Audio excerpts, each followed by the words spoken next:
This meeting is held in accordance with the Freedom of Information Act. The news media has been notified, and a copy of the agenda has been made available to the public. All persons wishing to attend the meeting on a virtual platform may do so via YouTube, Sumter School District Board meetings, and Sumter School District Facebook page. The mission of the Sumter School District is to equip students to be responsible, successful, and productive citizens in a global society.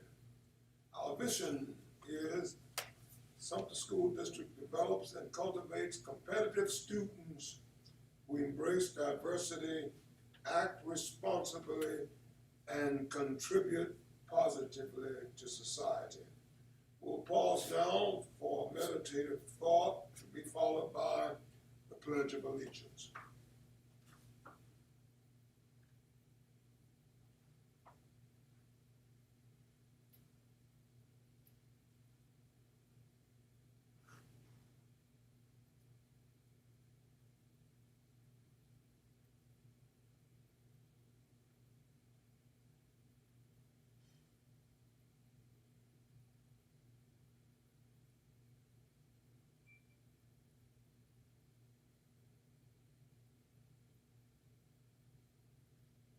Amen.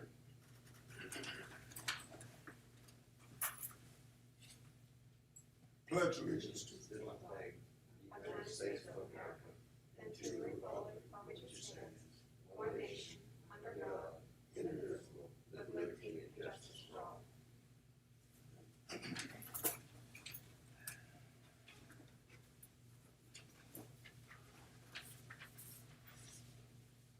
Among favorite quotes, popular quotes, is the phrase, "These are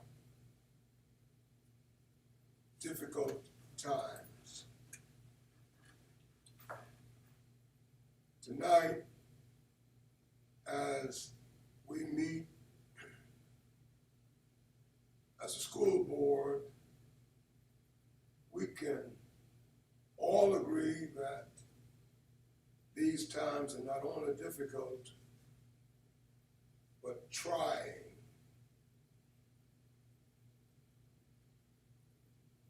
And not only are the minds, but the lives of the young people of this district, their teachers, staff, and others are in our hands. It's a sacred trust, and hence we must not ever take our responsibility lightly. It is, in my opinion, that there is not a member of this board who does not value education. There's not a member of this board that does not value the need for every child to become mentally and intellectually equipped to be a contributing member of our society. That's our obligation. That's our pledge. But I will also say, we value lives as we value learning.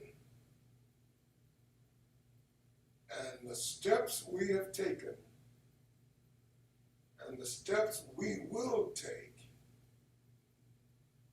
will continue to embrace life and learning. because what good is learning or money, mind you, if you do not have a life to experience it and enjoy it? With that said, I'd like to call this meeting to order and present the agenda for approval. Mr. Chairman, I would like to move to amend the agenda to include an executive session at the beginning of the meeting for the purpose of legal advice relating to pending, threatened, or potential claims and discussion regarding the development of security personnel or devices. Is there support for the motion?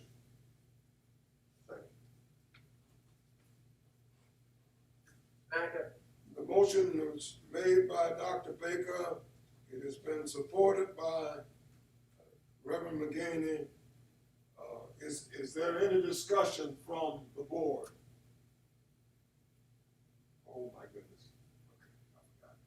That's okay, we can do it. All right, all right. If there is no discussion, we will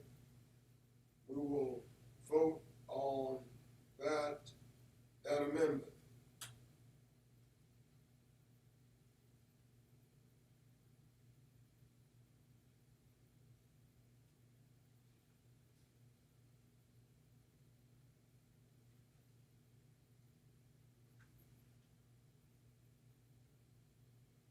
I just need a voice vote right now from Sean Reagan.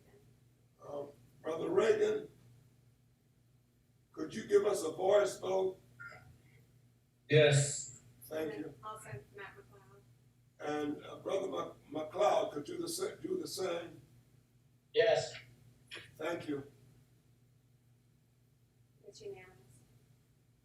The vote is unanimous, and we will have an executive session added to our agenda.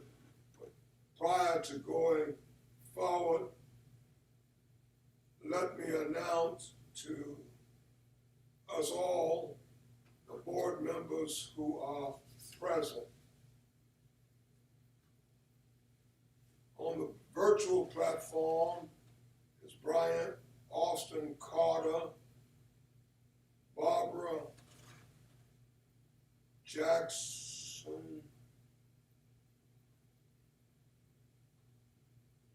Johnny Hilton, Mac McLeod, Robin Mills, Sean Reagan, Cheryl Ray.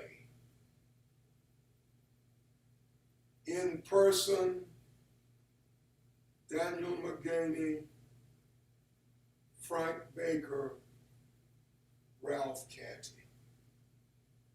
Thank you so very much. All right. Mr. Chair, Yes, sir, Mr. Vice Chairman. I move that we go into our first executive session for receipt of legal advice where the legal advice relates to pending, threatened, or potential claims and discussion regarding the development of security personnel or devices. Motion is supported. Is there any discussion? If not, you may vote your conviction.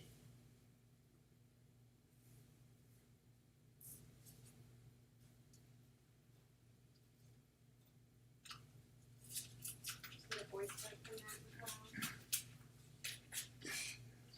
He says yes. I guess that means yes.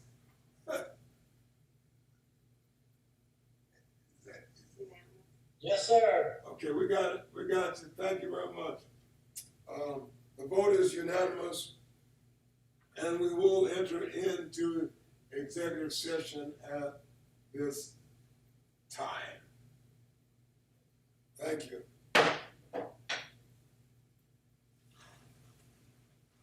just go to what he tells us. Okay. Thank you, ladies and gentlemen. We're not live yet. I thought we said yes. Oh, we are? we communicated. I did not hear him. Thank you, ladies and gentlemen. We will continue the meeting at this time. Item 3, board communications, announcements.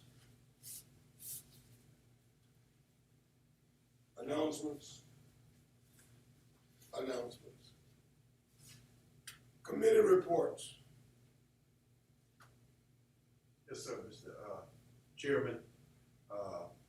Policy Committee met, and we discussed the new Title IX sexual harassment policy, and it was received by our legal team, and they were asked that we be shared with our policy committee and the full board for first reading and approval, and you will see that on the action required tonight.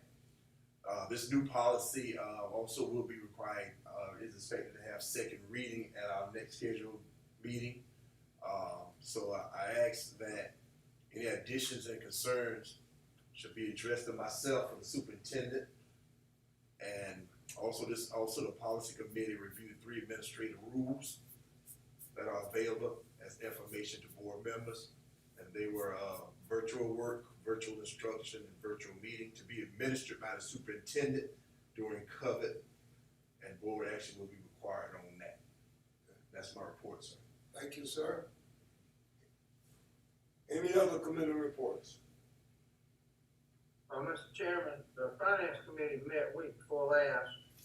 I don't have a formal report at this time, but I may offer some comments or questions during the finance report presented later on by Ms. Miller. Okay, thank you. Legislative update. Thank you, Dr. Kennedy. The latest legislative update that I have is that the House of Representatives convened and they set aside the $1.236 billion in the CARES Act fund, and they're saying that this would be phase 1 of the monies. And I think that the phase 2 would come after they reconvene in September. The governor has 5 days to look at it and either approve it or veto it or whatever. But they said either way, they would authorize it for immediate need. And several members also asked for broadband because of the rural areas that they said that it was very much needed. But as of yet, there is no decision on that. But phase 2 of the money should be coming about as far as the CARES Act in September. And the Senate and House stands adjourned until the September 15th meeting statewide. Thank you, Dr. King. Thank you.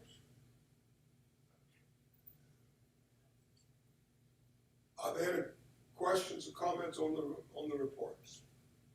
If not, moving to item 4, Superintendent's report, 4.1, tour of Sumter. So good evening, Chairman Canty, Vice Chairman Baker, members of the board, and members of the Sumter School District community. At this time, I'd like to take the opportunity to thank the City of Sumter for partnering with the Sumter School District to facilitate a virtual STEAM camp that's currently underway, began July 15th and will conclude on August the 1st, as 4 Sumter area elementary schools participate as a result of receiving funds from the City of Sumter and a federal grant.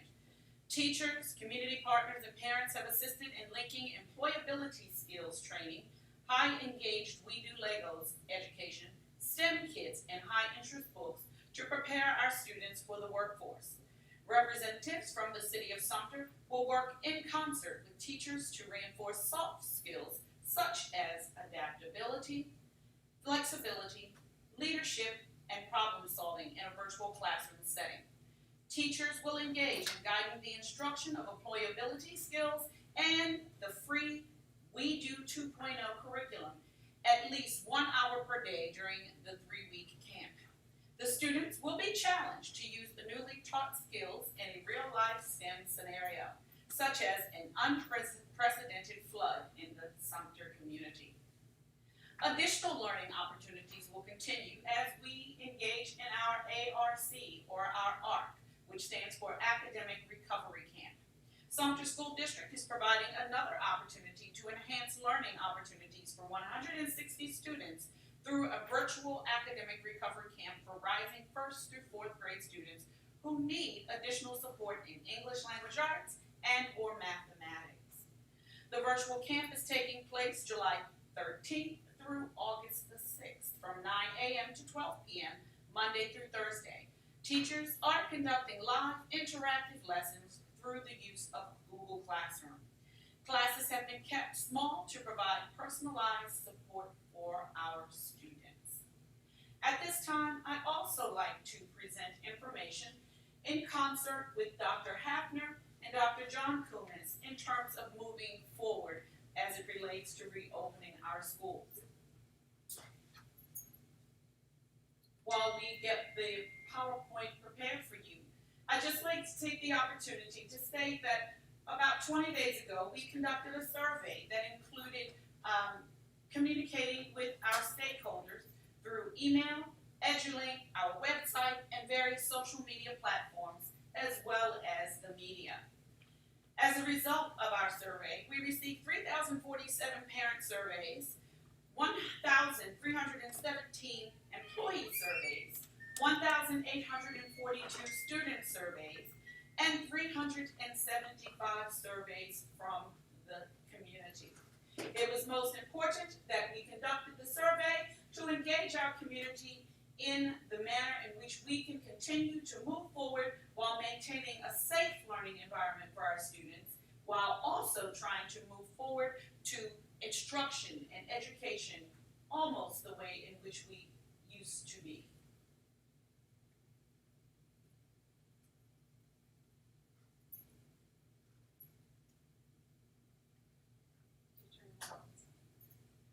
So as a result of the surveys, one of the primary questions was asked, parents, if schools reopen in the fall, are you likely to send your child or children to school? 24% of our parents indicated they strongly agree, 27% indicated they would agree, while 24% of our respondents indicated they disagreed, and 25% indicated they strongly disagreed. Let me also add that the survey results in its entirety has been and will remain posted on our Sumter School District website. As we posed the question to our parents, we also thought it was most important that we engage our students.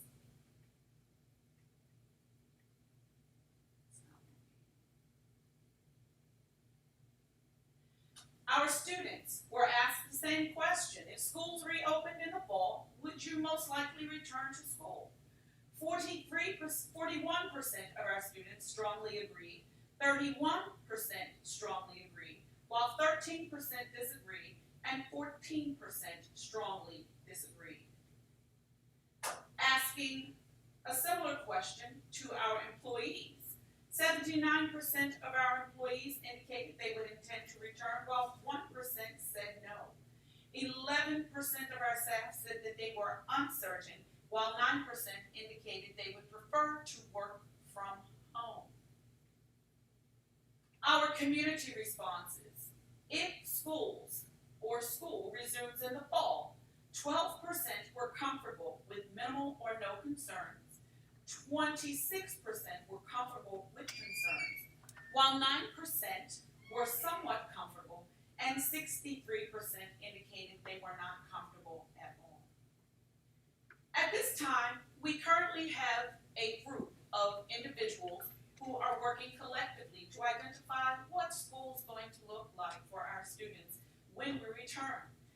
We brought forward that we would resume instruction from a virtual standpoint while using these 4 principles for reopening the building, taking in consideration the academic and technology needs, the health and safety students and staff while also following the guidelines and guidance from CDC and the South Carolina DHEC, while making sure those protocols as it relates to COVID-19 are in place, and additional supports within the area of health and safety.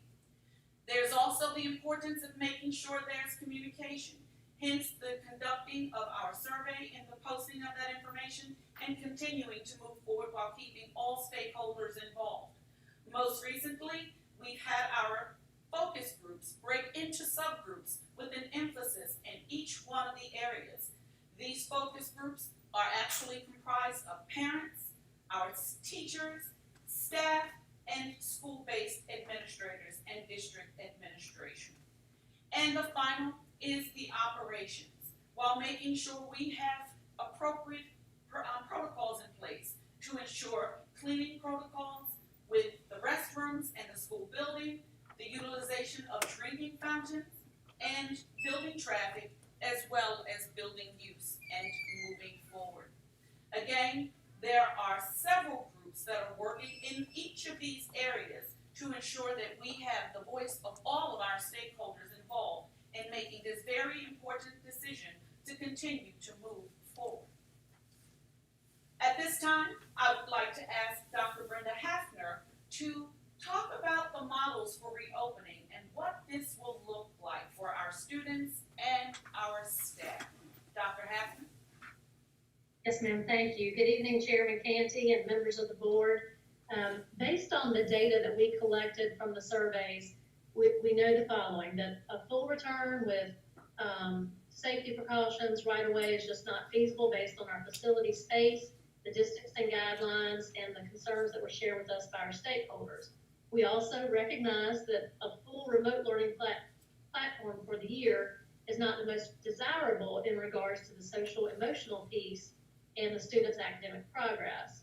However, stakeholder results appear to be comfortable with a hybrid model if that's a version that we needed to go with.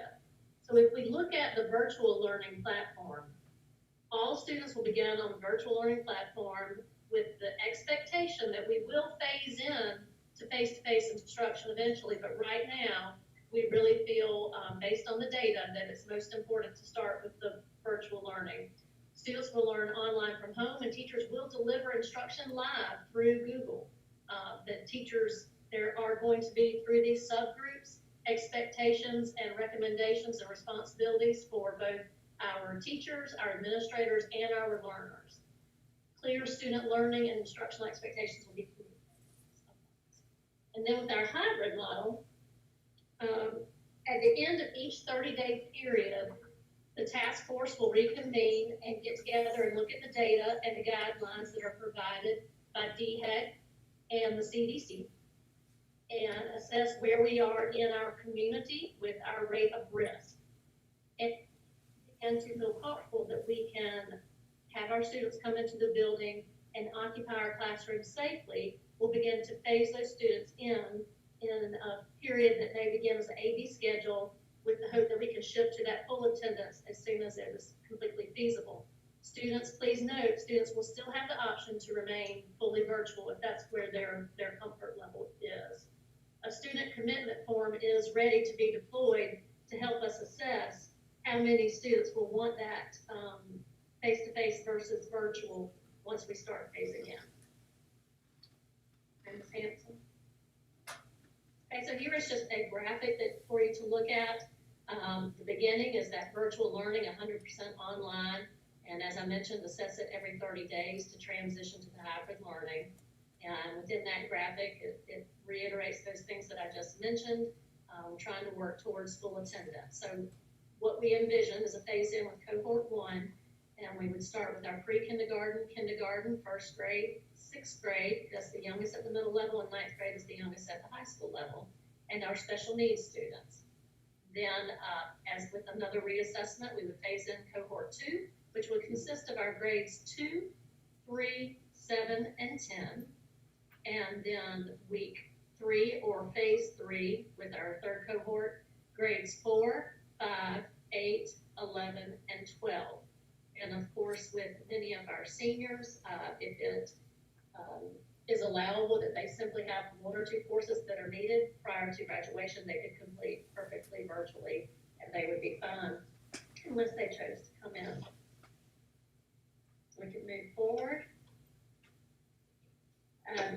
As you may have heard, there are weekdays that are being required by the State Department so that we can bring students in, and that stands for Learn, Evaluate, Analyze, and Prepare.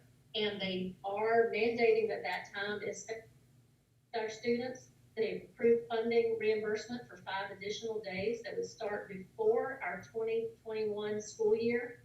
It is prior to our teachers' contract days. Attendance will not be mandatory. They want this opportunity offered to our pre-K students through 8th grade, but we do need to make this an option for our students. And compensation will be provided to the teachers and staff who participate in teaching our students who register and attend on those days. What we're thinking the schedule will look like is that on day 1, our pre-kindergarten, kindergarten, 1st grade, and 6th grade will come in as mentioned, much like our phase-in with the cohorts after the school year begins. Day 2, 2nd grade and 7th grade. Day 3, 3rd grade and 8th grade. And day 4, 4th grade, a makeup day for other students. And day 5, our 5th graders with the makeup day for other students. And the intention of these days is to provide an opportunity for our teachers to take care of possibly kindergarten readiness assessments, 1st grade distribution of devices. Those students were not issued a device back in the spring.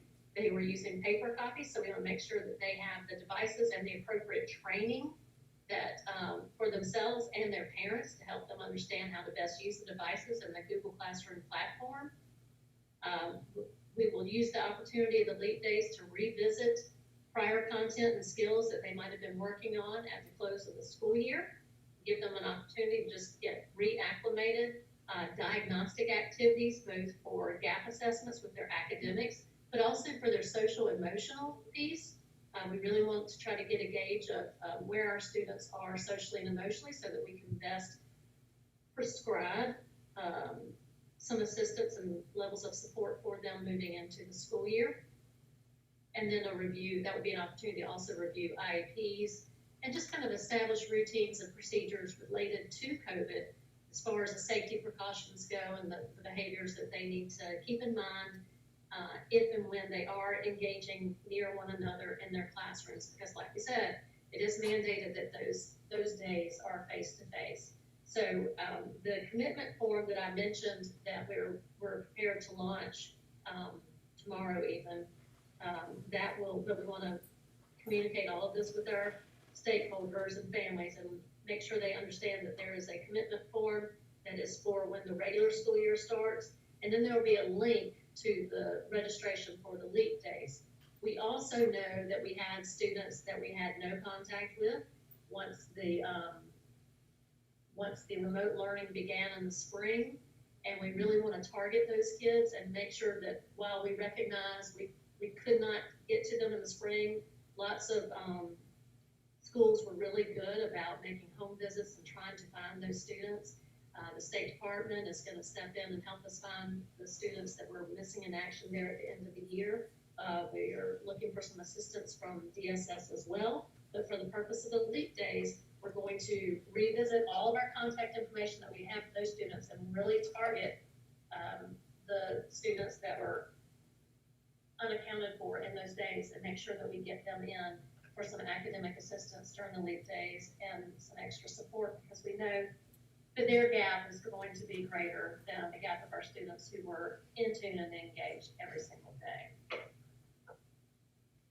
Thank you, Dr. Hafner. And at this time, I would ask Dr. John Kumis, our Chief Human Resources Officer, to explain the 2021 district calendar, which includes the LEAP days. As Dr. Hafner mentioned in her presentation, LEAP days, yet again, are required for our students for this school year, and there are 5 additional days beyond the beginning of the school year for the 2021 school year. So while blending in those days to our calendar, this is what we anticipate our start and end dates will look like. Dr. Kumis. Thank you, Dr. Martin Knox, Dr. Canty, members of the board. Thank you for listening. Met with the calendar committee, reconvened with them, and we came up with a couple of scenarios. This being the best, the others would have added days to the end of the calendar. So what we were looking at was the teachers actually starting on August the 17th of 2020, the students starting on the 28th, and the leap days that we were required would be from August the 10th through the 14th. What that would do is for teachers, they would have in-service up front and 1 day at the end of the school year, the 9 days being the 17th through the 27th, and then June the 4th at the end of the school year. And then the students would be required to come the in-service days on October the 19th, the 15th, and January the 15th and February the 15th.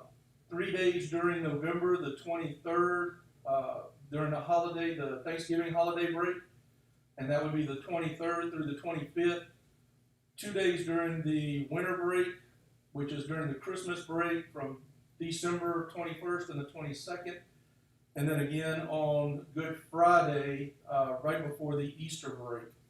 That will give us our 180 days for our students and our 190 days for our teachers, to include those teacher work days. And so while through this process, this is an ongoing process for us to do what's best, not only for our students, but for our staff as well. We will continue to monitor the data. For many of you, you've looked at the numbers that have plagued our state as well as our community. And right now, Sumter School District is in a community where we are rated as high in terms of the COVID cases and death rates. While we continue to monitor that data, as Dr. Hafner indicated, every 30 days we will review this data just to determine when it's an appropriate time for us to return to a face-to-face model. While we anticipate returning to a face-to-face model, we will continue to leave the virtual learning process in place for many of our students who would elect to remain, or our parents who would elect to remain in a virtual capacity. We will continue to seek ongoing guidance from CDC, South Carolina DHEC, and the Department of Education. So with all of the requirements that are being mandated in the submission of our plan to the South Carolina Department of Education, this is what Sumter School District will look like as my recommendation in moving forward for the 2021 school year. So while there's been some shifts in the date, the process as we know it in terms of moving forward with the virtual learning opportunities for our children, while moving eventually to the face-to-face and keeping virtual learning as a platform to continue to educate our almost 17,000 kids, our first and foremost priority at this time is to maintain the safety and well-being of our children and our staff. And so while we know that learning face-to-face and the social and emotional aspect of our children is priority, right now, safety is at the forefront of making sure we're able to deliver that. At this time, this concludes the tour of Sumter, and I will escape from this presentation momentarily. Okay, we've heard the superintendent's overview.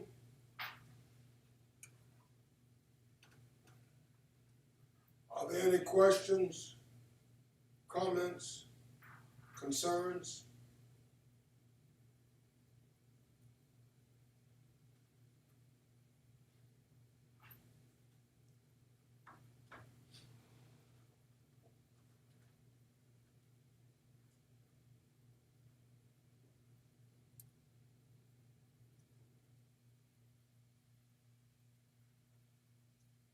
Mr. Chairman, Yes.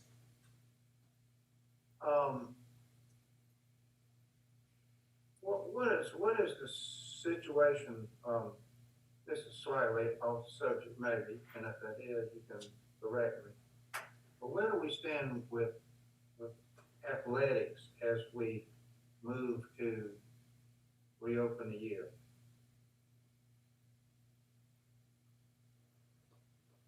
Athletics.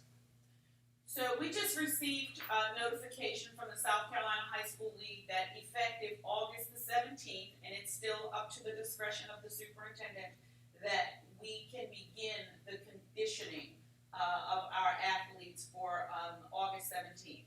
There were some other proposals put on the table by some other superintendents and athletic directors to flip the sports to make them less contact. Mr. Myers, I see that you're on the call. Are you ready to give additional information regarding that? Anything outside of the start of the August 17th for conditioning? Would you like to contribute to that, please? And outside of the proposed date of August 17th, prior to that, athletic directors and coaches have been working to put together a plan that would assist with going into conditioning and practicing effectively and safely. All of our our athletic trainers have been preparing as well.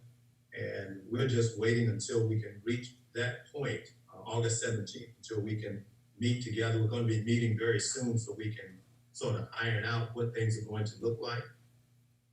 We'll be meeting with the athletic directors and the high school athletic directors and the principals in order to view all of the different things as far as safety and the plans that are out there so we can address this wholeheartedly and very safely.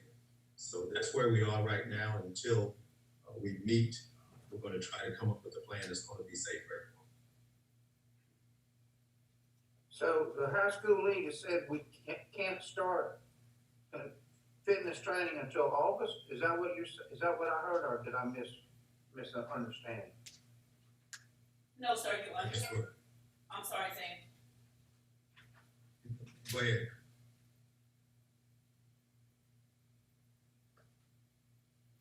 You heard right, Dr. Hilton, that's correct. There were some districts that began practicing, and because of some issues or what have you related to the increase in the number of COVID cases, they put a halt to their practices. As you know, in Sumter School District, we never began the practice because, again, with us being high risk, it's most important, again, that we keep students at the forefront of our decisions and their safety.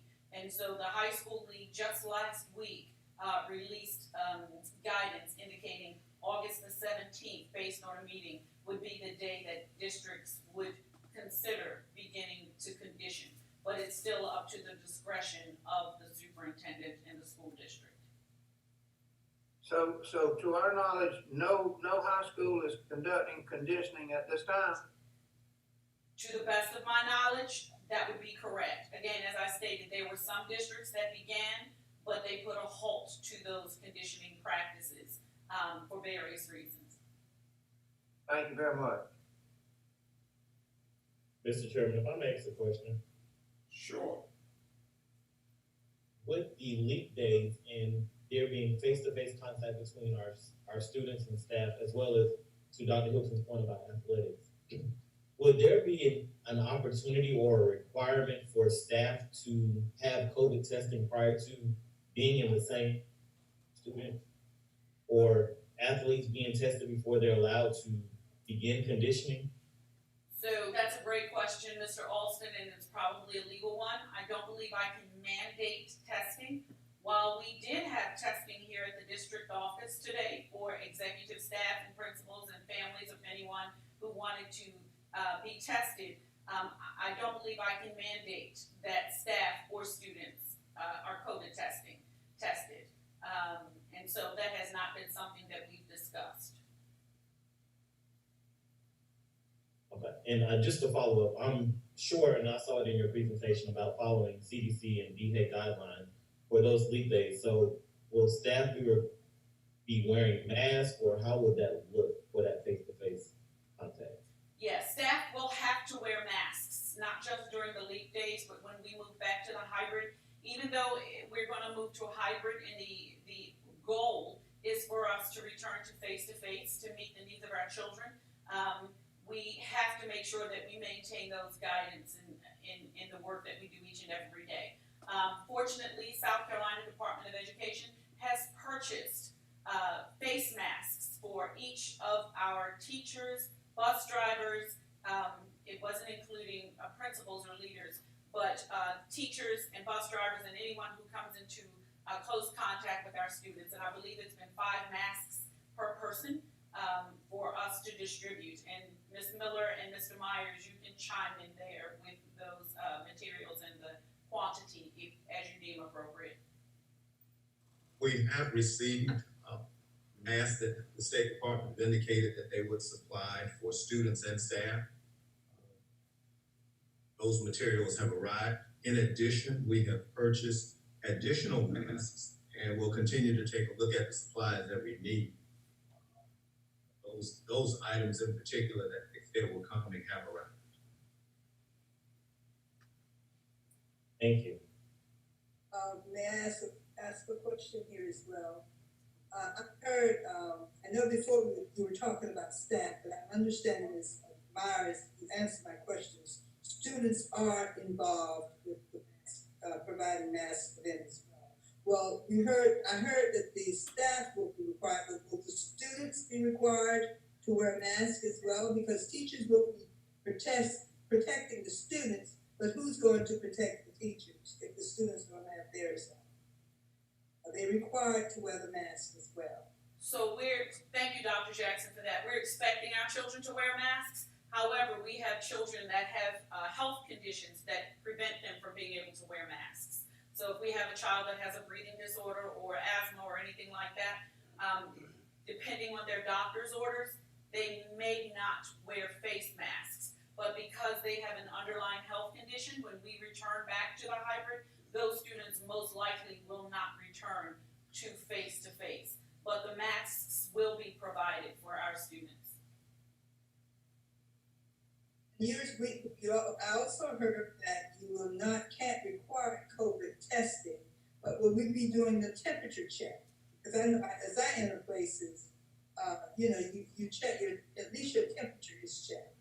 So we do have thermometers for use at each of our schools, and in some cases there are 2, depending on the size of the schools. So there will be thermometer or temperature checks, but we also have to look for other indicators. So if a child is waking up and he or she is not feeling well, the same thing with our adults, we're expecting them not to come to school for the very reason that you've indicated. However, we could have staff and or students who are asymptomatic and may not display a temperature. But that does not stop us from taking temperature checks in the schools. And if you look at the subgroups that we have that we've been engaging, we have nurses to make sure that we have the appropriate protocols in our buildings for when we do go to the hybrid model or for our leap days, that we are we're moving forward with safety at the forefront, because this is really scary times for not just our students, but for our adults too, as you've indicated, Dr. Jackson. So yes, we do have temperature check gauges for all of our schools, and we're looking to order more so that it is not the responsibility of an individual, but multiple individuals throughout the school. One additional question, please. With the leap days, are those days mandated, or are they a choice option for districts? Or, no, I'm sorry. That's my question. Are they mandated? Is it an option a district can participate in, or explain that to me, please? It's actually a requirement. We have to do the leap days. And they have to be done outside of the scope of the start of the school year. Okay, I understand that. Okay. Mr. Chairman, I have a question. Who's that? Reagan? Who's that? I'm sorry. It's Mr. Reagan, sir. I'm sorry, sir. Yes, sir. Just for clarification to the superintendent, after we've served 5 days of weekdays according to the state, so after August 14th, our students will be fully virtual until we make the decision to come on in with the hybrid model. Am I correct? Yes, sir, you are correct. Thank you. Mr. Chairman, Yes, sir. I don't know if this is a question for Dr. Hafner or Dr. Martin Knox, but could you explain a little more in detail about the leap days as far as how we're going to be in compliance with CDC and DHEC guidelines as far as the number of students in the building or their transportation needs or their food service needs? So that's why it's most important for us to do the survey to determine how many students and their parents are interested in engaging in our leap days. And from that point, we can strategically work with our principals and school-based leaders to make sure we're in compliance with those guidelines by making sure that our transportation is only half capacity, because I think we can only utilize them up to 50%. And it would also dictate the type of bus, because our buses vary in sizes. And I'm getting ready to step out of my lane, but I know we have 77 passenger buses. And what's the smallest bus that we have, Mr. Myers, that we usually use? One is 78, and the smallest one is a special needs bus that would have about 15. So I stand corrected, Trustee Alston, it was 78 and not 77. But again, I own my errors when I made them, so I was one student seat off. And so when we get the survey back from the parents, we'll be able to make the determination of bus stops, bus routes, how many buses we need, and then also utilizing that data to determine whether a student, what it's going to look like in that classroom as well. Because again, our priority is to safeguard our students and our staff in moving through this unknown. And based on a follow-up, just based on your presentation, these 5 days, the children will not be required to attend every day of the week, correct? That would be correct. The requirement is that we offer the 5 days and that we offer it to all students. And I think Dr. Hafner mentioned we are offering it to all students. We are going to put our emphasis on making sure we meet the needs of our students who receive special services, our students who were not able to capture after March the 16th, our students who receive ELL services and supports, and any other student who is new to the Sumter School District, just so that they can have that familiarity with expectations. Thank you.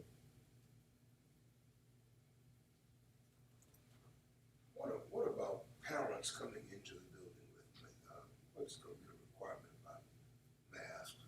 Yes, sir. So in order to enter a building, we have signs that are going up or already up. We had them effective March 16th that no one comes in the building without a mask on. And so anybody who comes to the building to wear masks, for any kind of school business, they must have a mask on. And so, Mr. Myers, do we have all those signs up? We have them ordered. Where are we with the signs? The initial signs have been still, we're in the process of having others made. So the expectation is that any visitor to the school building has on a mask. And we also have to maintain, that's why we can't have large gatherings like a back to school night in the traditional, because we have to limit the number of individuals who are in one space at a particular point in time or in that classroom at that time. While it's clearly not a big issue at the beginning of the school year, but when we start talking about protocol, what are we going to do to help parents understand it's going to be important that they not send sick children to school like they've been doing before, and when they come to the school that they not bring everybody in the house with them, and that's are we thinking about ways of processing that?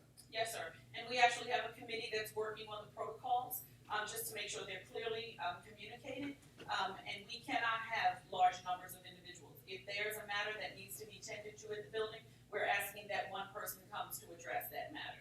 Because again, if we have one person who comes with 5 individuals, again, that limits the number of persons who can come in and address the school-based matters that they've come to the school to address. And then the other piece within the guidelines that have been established or that are in the process of being established, that if a child does wake up ill, to make sure that he or she is, one, not running a fever, but if they're ill, stay home.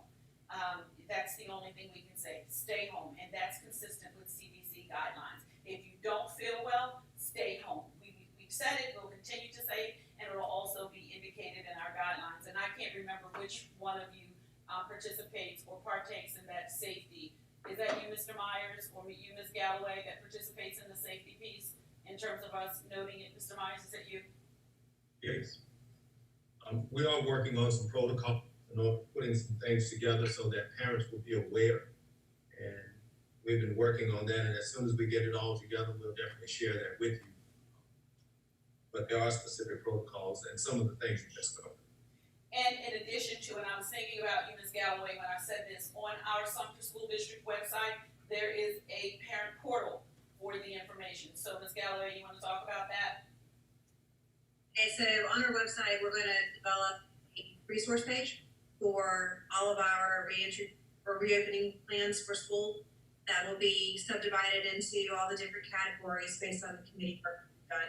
And so we're gonna try to really push that out as the source of information, so that parents and staff and community and students will have a resource page to go to for more information.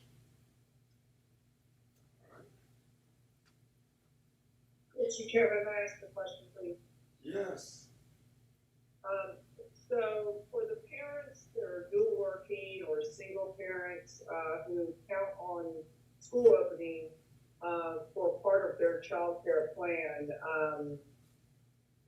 are we going to, what kind of time frame are we gonna give these parents, so they know when actual face-to-face instruction will start?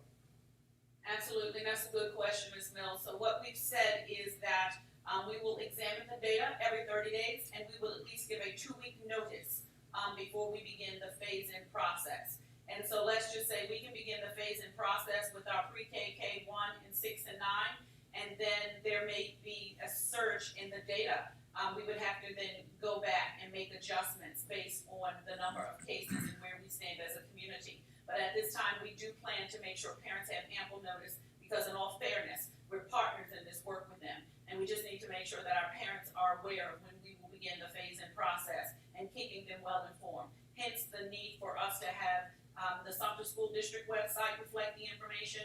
We utilize our EduLink in making sure schools are maintaining communication, because we know that not all of our parents utilize social media as a point of communication. So we will continue to keep our community informed of where we are and giving a rationale to why. But as we know, looking at the CDC numbers, again, ranking high, I'm not sure when that number or when those numbers will begin to show a decrease. Mr. Chairman. Yes, sir.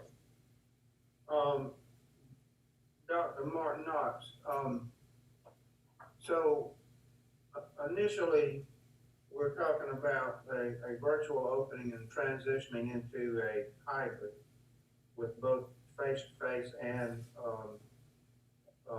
online virtual instruction. This past spring, when we had the mandatory shutdown and we were virtually instructing our children, I heard some concerns about the virtual instruction. And could you share with us perhaps some measures that we are taking to address the concerns that parents expressed about the virtual instruction, and how we're going to make this hybrid model better than what parents and students experienced this past spring? Please, ma'am. Absolutely, yes, sir, and I think that's a great question. So the difference between then and now is then it was abrupt. At this particular point in time, it's intentional and it's deliberate, providing teachers with professional development to make sure they understand what instruction should look like. Dr. Hackner mentioned it in her presentation, that a teacher must have face time with a student on the platform. We encountered several difficulties, and so there's not one answer to answer the question you just posed as to the why those matters occurred. We have teachers whose spouses and family members experienced the COVID virus, and they themselves experienced the COVID virus, which prevented them from being able to log in and go online. We have students who live in rural settings of the community where they did not have the access to broadband. We have teachers who live in those same areas as well. So to answer your question in a nutshell, the professional development that is being rolled out and inclusive of teacher voice is moving forward. Whereas before it was abrupt. You're talking about a decision made on a Sunday with us moving into it on Monday. With students going home on Friday without their materials, without devices, teachers going home without their materials, without their devices. That was a very quick turnaround and a short turnaround. And so I also want to commend our staff for being flexible and open and embracing where we had to go, regardless as to the variables that impacted us being 100% perfect. But in moving forward, we're still going to have some challenges, but I can say to you that in terms of the professional development, we are working diligently to make sure that our teachers get the tools that they need so they can deliver instruction to our children, and that our children will get what it is they deserve in terms of high quality instruction during these challenging times. So professional development is one of the key components, and just making sure we continue to maintain open and ongoing communication. And I think there's a difference between where we were on March 16th and March 17th when we made this abrupt shift, because now what we've been doing is while we were waiting to see what the outcomes are going to be or the directives from the state are going to be, we've been having dialogue and ongoing communication. And like I said, just this past Friday, I had dialogue with several teachers who shared with me some great insight and input about things that we can make as an adjustment to make sure we don't encounter those pitfalls anymore. But it's maintaining open and ongoing dialogue and making adjustments as we move ahead and move forward. So again, it's not e-learning where it's uploading documents and telling the students to complete it and then resubmit. It's really about a teacher using the Google platform, the Google Classroom, to provide quality instruction to the students while the students are online, just as you are right now, where we can see their faces to make sure that they're not just putting icons on the screen and not attentive and engaged in the learning. And that was a conversation that I had on Friday as well. Holding students accountable for their learning while making sure parents know what the expectations are and making sure those expectations are clearly outlined with teachers, principals, parents, and students, which is something we weren't able to do in the very, very beginning of this. Yes, ma'am. Well, I'm pleased to hear all that because there were some concerns from parents this past spring, and I'm pleased to hear that we're moving to make it a better experience this fall. Thank you.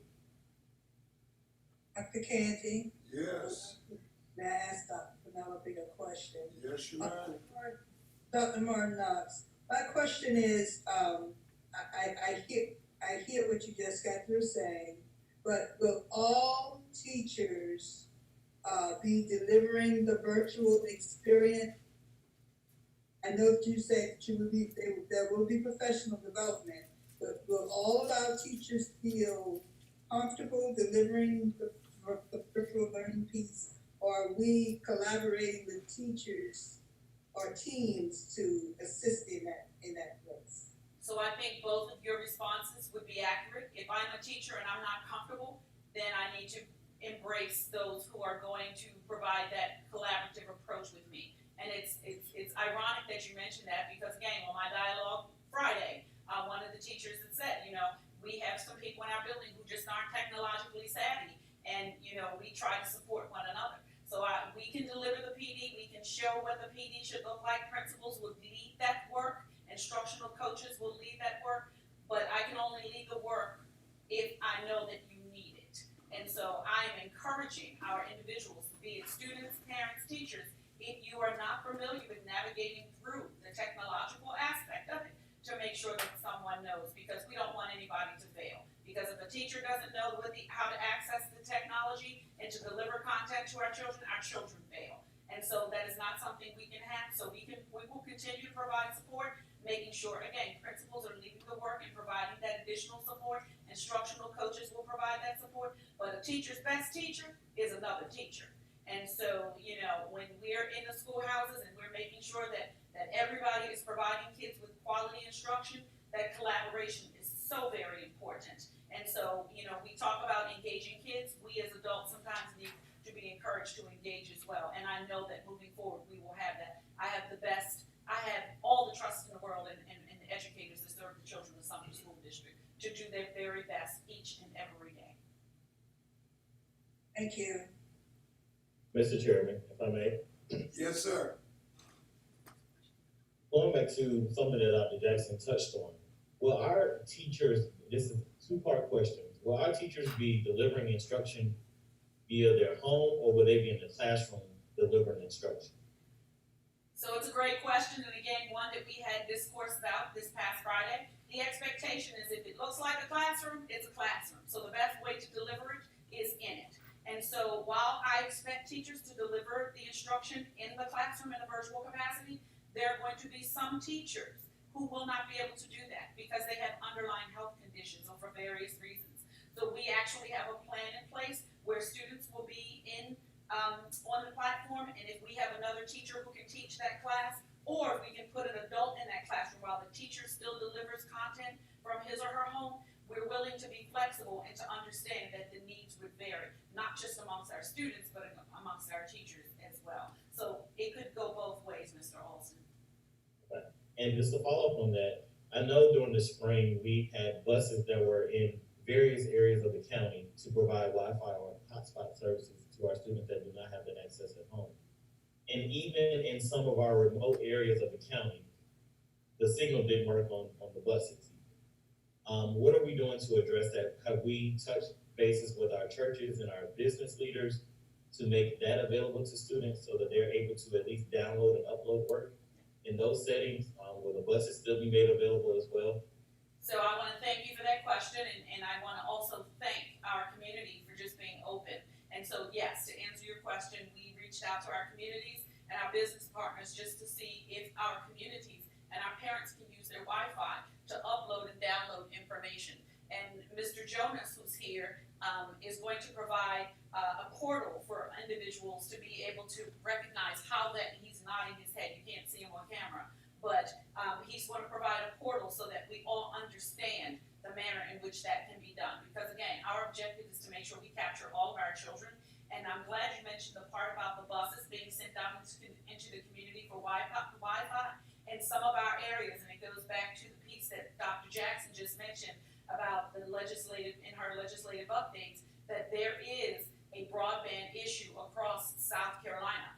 And so while we sent buses into communities for kids to have access to the Wi-Fi's, some of the areas just could not access. It took about a mile or a mile and a half before you can even get a cellular signal. So even looking into a MiFi or a hotspot, it still would not operate the device. However, instruction cannot stop for our individuals. So throughout the year, where possible and when safe, we will have check-ins with our children to give them the opportunity, whether it's for 3 hours or 4 hours, to come in and check in so they can have that face-to-face, but to also receive quality instruction so we can minimize that gap that exists there. But we do recognize it's there, hence your original question, making sure our businesses and our churches, and they have. You know, some of our parents even took their kids to work with them so they can use the Wi-Fi, so they can upload and download their work. But there's a capability that we have on our devices where they can synchronize if they had just a few seconds in a Wi-Fi where the work can be uploaded or downloaded and the teacher can provide feedback and send it back to the child.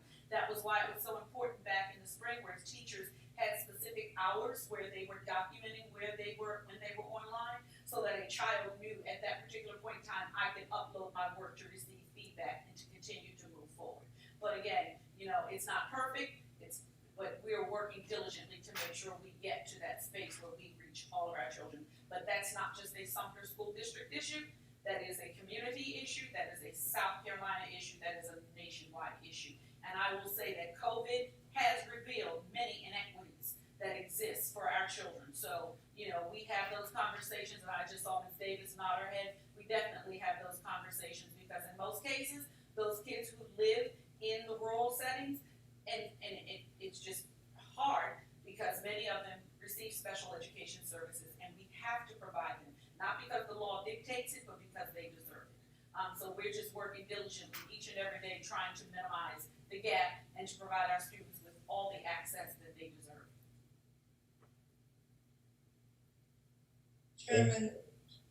Chairman Canty, Yes, ma'am. one other question, and I'm hoping that this is my last question. Dr. Martinez, will students be mandated to be on every virtual learning experience that their teacher is offering, or are they going to be able to opt out when they want to? If a part of a class, will they be expected to be, to get all the instructions every day? Or is it going to be a selected day or, So we have several committees that are working on a specific schedule, and we have to, again, offer that variance for our students, because there are some students that have visual impairment, and they can't be online for a certain period of time. So we have, I don't know which one of you works on that particular group, but we do have various schedules that will be used. Now, let me answer and address a question as well, since we have a public platform and audience at this time. Students will be expected to and required to engage in their learning each and every day. In the spring, because of the abrupt nature and the unknowns of the pandemic, I would say that following national guidelines, students were not penalized for not being online or not engaging. Moving forward in the fall, we will follow the expectations as outlined by South Carolina Department of Education and the law as it pertains to students and his or her attendance. If a student is going to be absent, then a parent needs to submit a note for that particular absence, just giving verification and to determine if it is a justifiable reason for a child to be absent. However, a child is expected to engage each and every day with his or her teacher and submit the work. So again, they got a little pass in the spring, but moving forward in the fall, the expectations will be just as if they were sitting face to face in that classroom. You're expected to be there each and every day, and you're expected to submit your work each and every day. one follow-up question. So how many hours are we looking at when we say each and every day and every hour during the day? So a typical, I know that, you're required to do so many minutes per day or whatever.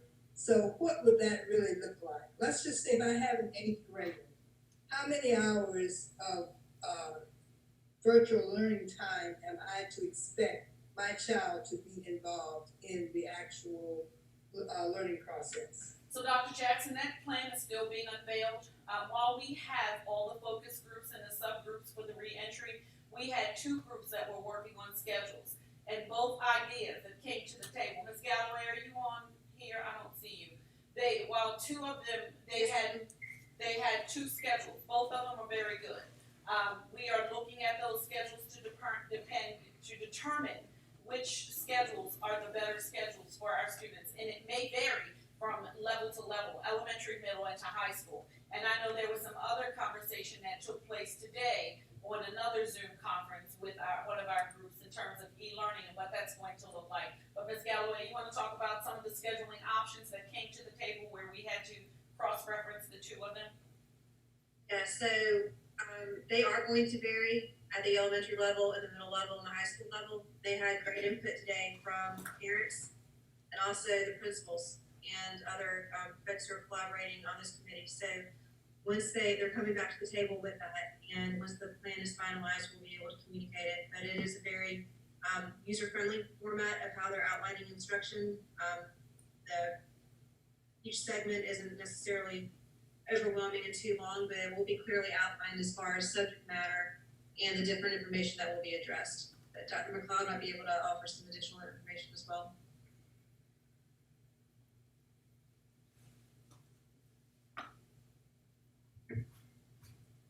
Yes, the committee met today and we've taken into consideration what the current research says about e-learning and what is developmentally appropriate at each of those grade spans, the input from the schools and the teacher, not only the teachers, the administrators, but also the parents was very valuable.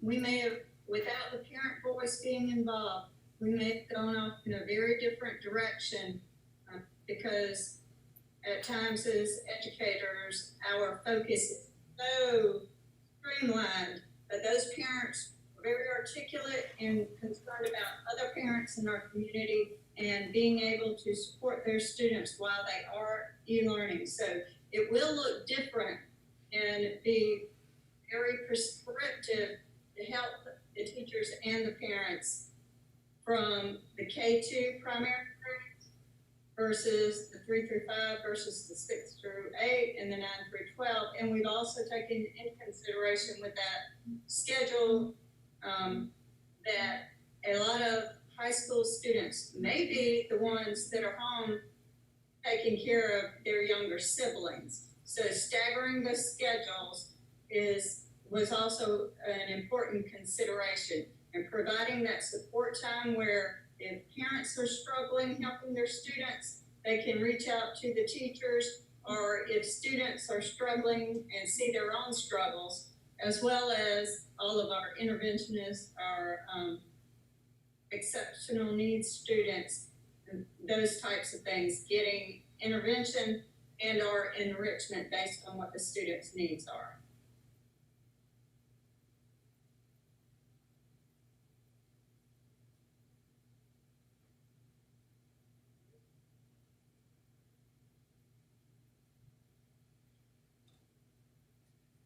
All right.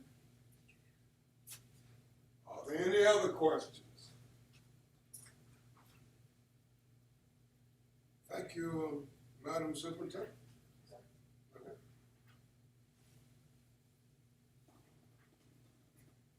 Hey,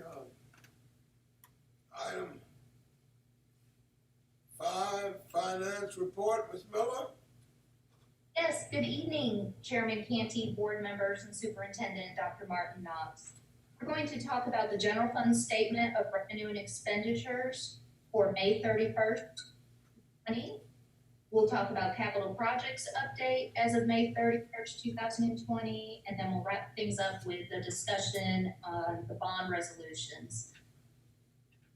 You have the information in front of you for May 31st. We'll start with the revenue. As you can see there in the third column, we're projecting the total revenue to be $129.9 million. The largest increase of that revenue production from the last time we spoke relates to 2 revenue codes. The first one is code 1210, our taxes, and code 3186, state aid to classrooms. The projection in the taxes increased by approximately $588,000, which relates to the May taxes that were collected.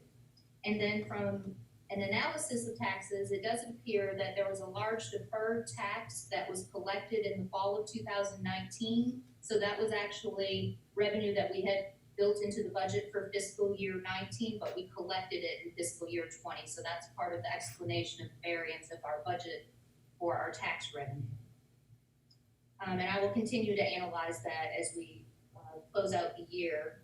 The revenue code for 3186, that is the aid to classrooms, and that projection increased by approximately $238,000.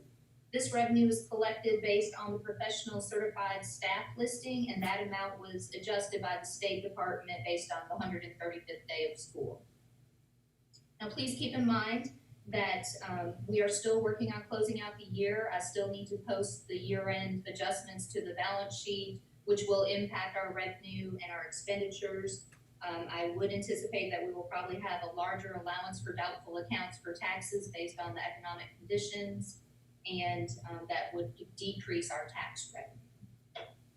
Are there any questions on revenue before I switch gears to expenditures? Okay, expenditures. You can see there in the third column, we're projecting $127.7 million of expenditures. This isn't very different from the last time we spoke. That changed about $180,000 less, and that related to our salaries and benefits. Again, as we get closer to year end, that figure is definitely more precise.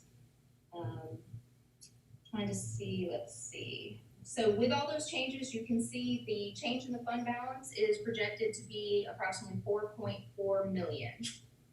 Now, I want to remind the board that any additions to the fund balance will most likely be utilized to offset any revenue reductions and mandated expenditure increases.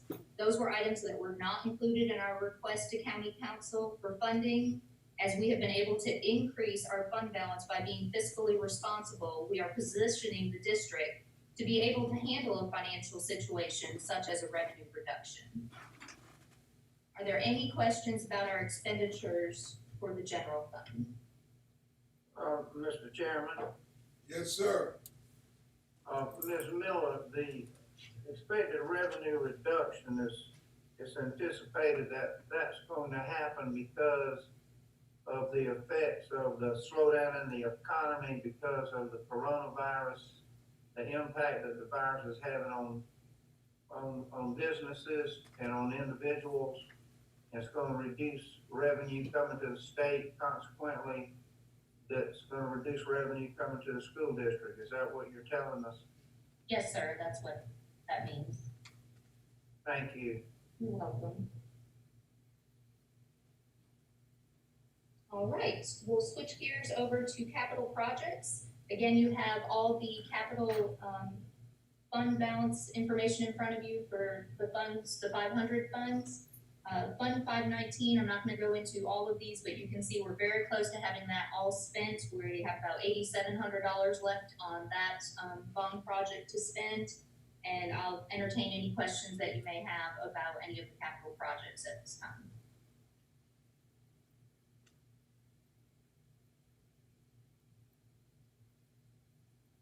Okay, and lastly, we're going to talk about the bond resolutions. This is something that the board will need to vote on later this evening. Ms. Miller, I'm sorry. Yes, sir. I'm sorry, Mr. Chairman. Yes, sir. I was muted and forgot to unmute myself. I apologize.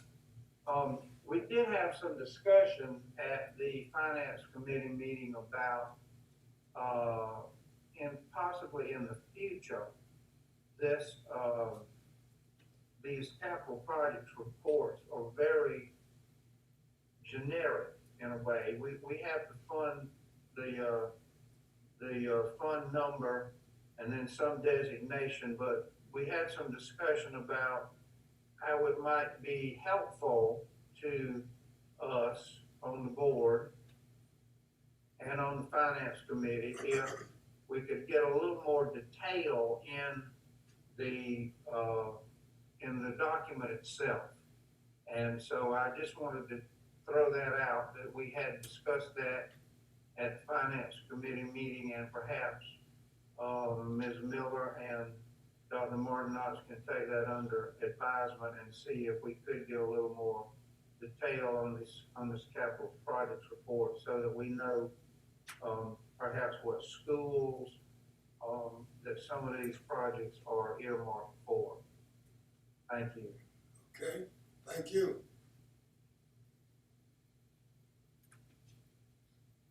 All right. The bond resolutions, I would like to say that we do have, I believe she's still on here. Let me make sure. She is. I see her waving. We have Franny Heiser here with the law firm Burr, Foreman, and McNair, who can answer any questions you may have on these bond resolutions, but I'm gonna first give a recap of these. We actually have two resolutions that we're talking about tonight that the board will be voting on. The first one is our tax anticipation note. That is requested for an amount not to exceed $10 million. And that is for the anticipation of revenue coming in, but the timing of that revenue does not hit until January, but we continue to pay expenditures in the fall. And so a tax anticipation note is issued each year to help with the cash flow, so that we can continue to pay our salaries and all our bills until our revenue comes in from the taxes. Are there any questions on the tax anticipation note resolution before I switch over to the GO bonds? Okay, the next one is our general obligation bonds, not to exceed $20 million. A portion of that bond will be for new money, our capital project 8% bond. We just got done talking about our capital project funds. That's where that money comes from to do those projects. So approximately $10.8 million is slated for fiscal year 21. So of that 20 million, 10.8 would be for those new projects.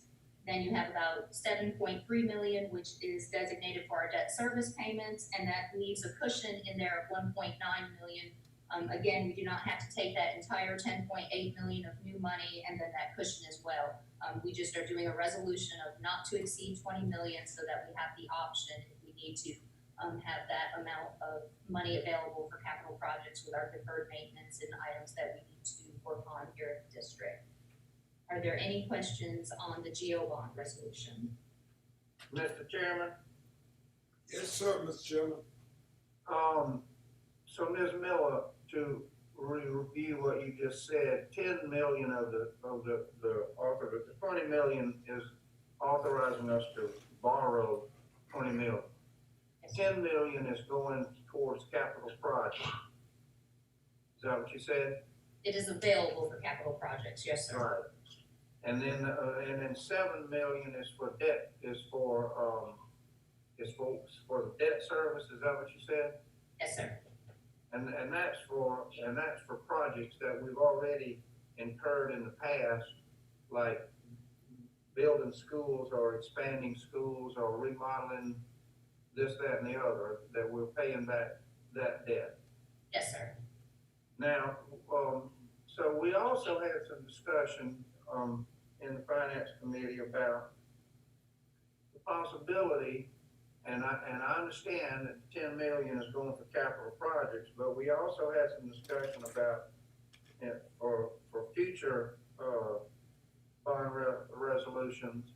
I understand that we are approving the district to borrow this money, but there was some discussion about the possibility of getting information on what projects the 10 million was going to be used for. And it seems to me that in the past we have had some information in previous years from time to time about rejected projects and sometimes not. But again, moving forward, I just wanted to share that my personal feeling, and this is not a recommendation from the finance committee, we didn't take any action, but we did have some discussion in that, but it's just something to think about.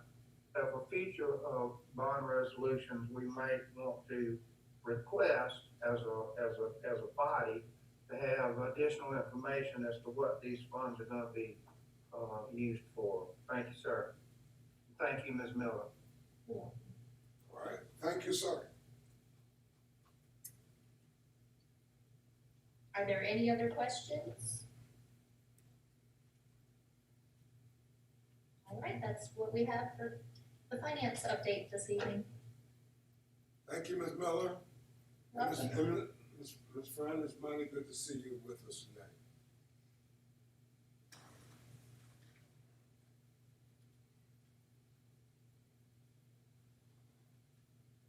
All right.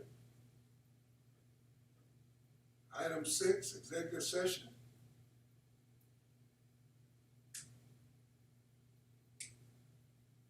What's your pleasure? On consensus. Has to be a vote. Mr. Chairman, I move that we go into executive session for receipt of legal advice, whether legal advice relates to pending, threatened, or potential claims, and discussion regarding the development of security personnel or devices. Motion is second. Sorry, did you say personnel report as No, well? you didn't include personnel. All right, let's try it again. I'll see if I get them all in there. Receipt of legal advice, wherever legal advice relates to pending, threatened, or potential claims, discussion of proposed contractual matters, discussion regarding development of security personnel devices, discussion of personnel report, employment, appointment, compensation, promotion, demotion, discipline, termination, and or release of an employee. All right, the motion is supported. If there is no discussion, we'll go directly to the vote.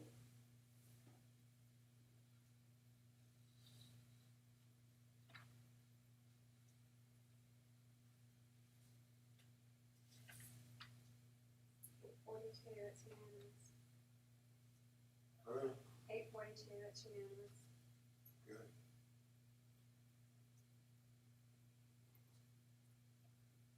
The vote is a unanimous vote. We will enter into executive session. Second time tonight, ladies and gentlemen, we will be in a closed session. Hopefully, this session will not be as long as the last one. Thank you for your patience and for your support of the district. Thank you. All right. Item 8, actions required. 8.2, personnel report. Madam Superintendent, do you have a recommendation for us? Yes, sir, Dr. Mr. Chair. I'd like to bring forward the personnel report that was discussed in executive session for approval for the board. I make a motion to approve the superintendent's recommendation. Second. Motion and second that the superintendent's recommendation on the personnel report would be received and adopted. Is there any discussion? If there's no discussion, you'll vote your conviction, please.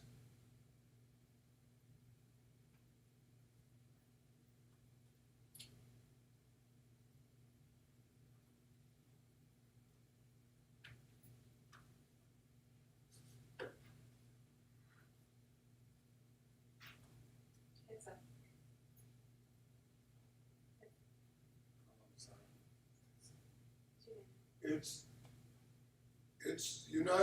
It's unanimous and it carries. Okay. 8.3. Dr. Hilton. Mr. Chair, I move that we approve a resolution authorizing the issuance of a not exceeding $10 million tax anticipation note series 2020, taxable or tax exempt of Sumter School District, South Carolina, authorizing the sale of said note to the South Carolina Association of Governmental Organizations pursuant to the terms of its TAN program, describing the terms and conditions under which the note may be issued, providing for the form of note, providing for the payment thereof, authorizing certain officials of the school district to determine certain matters relating to the note and other matters relating thereto. Adopted July 20th, 2020. Is the motion supported? Second. Is there any discussion? There's no discussion. Vote your conviction, please.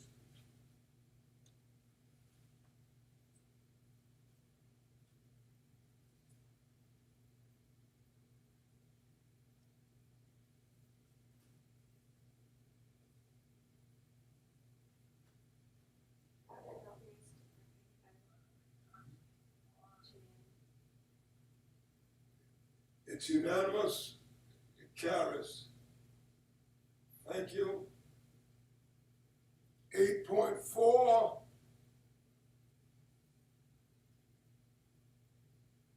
Mr. Chairman, I move that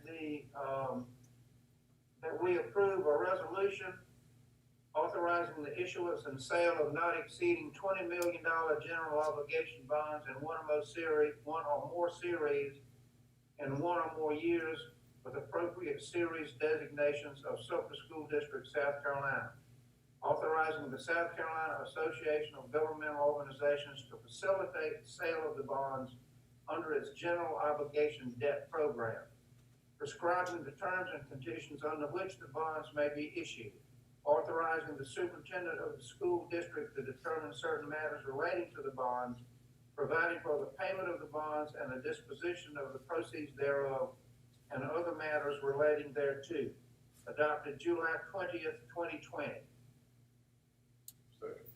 Motion, the resolution read and it is supported. Is there any discussion? Please vote your conviction.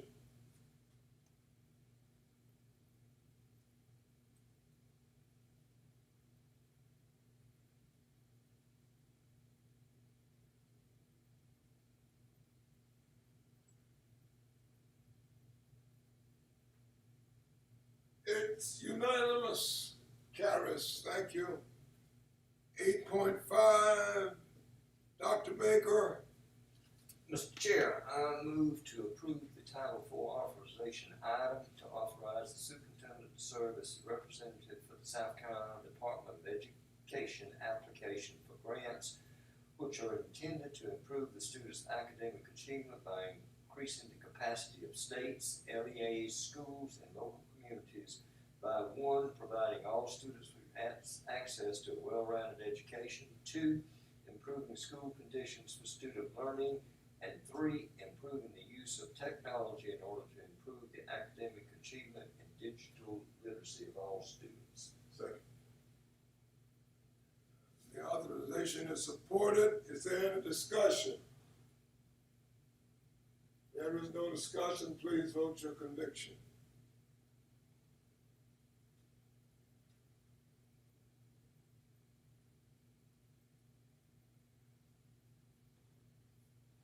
It's unanimous. It's unanimous. All right, it's unanimous and it carries. Pastor McGaney. All right, Mr. Chairman, I'd like to make a motion to approve first reading on Title IX policy, sexual harassment. Is it supported? Second. It's supported. Is there any discussion?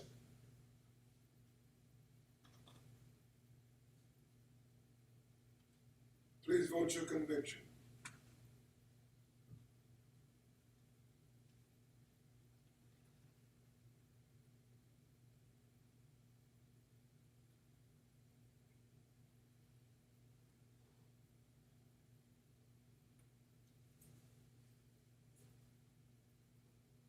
It is unanimous. It is unanimous and it carries. Item number 9. I'm sorry. Consent agenda. Approved on consensus. Yes, sir. All right, thank you very much. Item 10, closing statement. Ladies and gentlemen of the board, I'd like to close with a statement to you and perhaps more so to our constituents and to this community.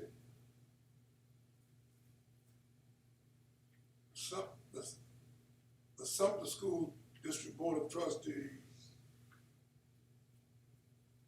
stand firm on our decision to support the recommendation of the superintendent to start the school year in a virtual capacity in order to incorporate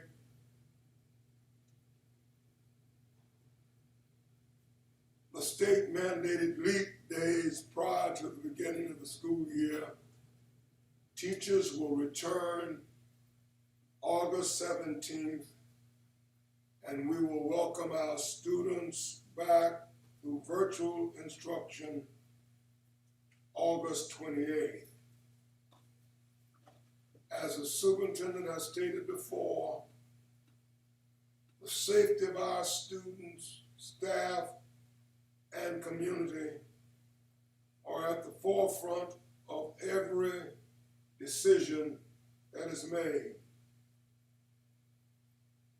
Sumter, unfortunately, remains a high-risk community based on data from the South Carolina Department of DHEC. Although we recognize the importance of transitioning to a hybrid model that includes face-to-face and virtual instruction. We will not sacrifice the health and well-being of our students, staff, and community by reopening before it is safe to do so. We acknowledge and appreciate the diligent work of the reopening of the school task force and its subcommittees as they continue to meet daily to finalize our reentry plan. We appreciate the feedback we've received from our students, employees, and community. Together we are stronger. Together, Sumter, every school, every child, every day, we are Sumter strong, and we will remain that way. God bless you. This meeting is adjourned.